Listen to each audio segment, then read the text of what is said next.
एक 45 साल का बेटा अपने बूढ़े पिता के साथ शाम को घूमने निकला।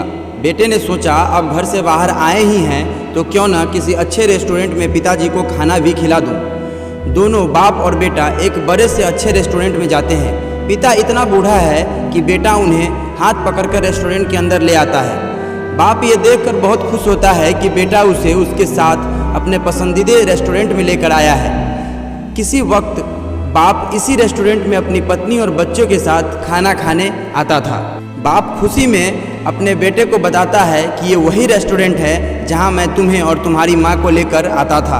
बेटा कहता है कि मुझे याद है पिताजी, और इसलिए मैंने सोचा कि आज इसी रेस्टोरेंट में खाना खाया जाए। बेटा अपने पिता की सबसे पसंदीदा डिश यानी शाही पनीर ऑर्डर करता है। दोनों खाना शुरू करते हैं। चूँकि पिता बहुत बूढ़ा और कमज़ोर हैं, कुछ खाना उनकी कमीज पैंट पर भी गिर जाता है।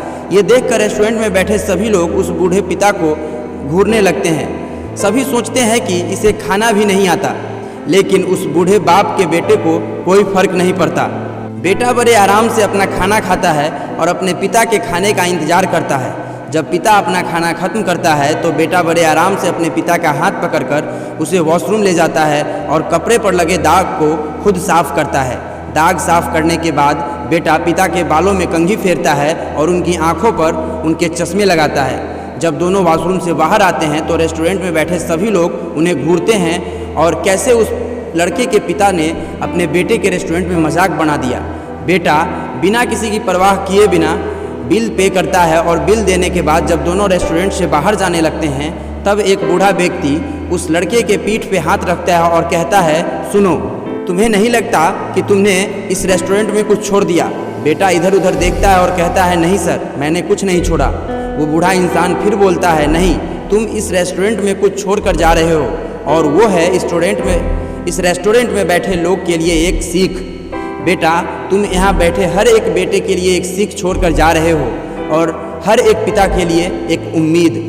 मैंने आज तक ऐसा नहीं देखा कि कोई बेटा अपने पिता को इतने दिल से सेवा करता हो।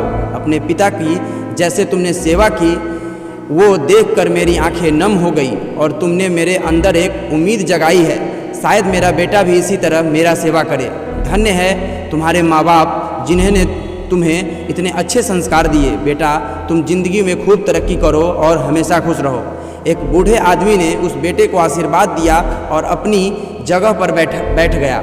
और ये सब देखकर उस बेटे के पिता का सीना गर्व से 5 इंच और चौड़ा हो गया। तो इस भाग दौड़ भरी जिंदगी में हम लोग इतने व्यस्त हो गए हैं कि अपनों के लिए वक्त ही नहीं निकाल पाते। लेकिन इस कहानी का मूल उद्देश्य यही है कि कभी भी अपने माँ बाप या रिश्तेदार के लिए ज़रूर वक्त निकालें। उनकी दुआएं आपके ज़िंदगी में आगे बढ़ने का काम जरूर करेंगी और उन्हें जो खुशी मिलेगी उसका आप अनुमान भी नहीं लगा सकते। अगर आपको ये फादर सन की स्टोरी अच्छी लगी हो तो शेयर करना ना भूलें, और आपके पास अगर ऐसी कोई स्टोरी है तो मुझे कमेंट बॉक्स में ज़रूर बताएं। मिलते हैं इसी के साथ अगली वीडियो में। आज के लिए बस इतना ही।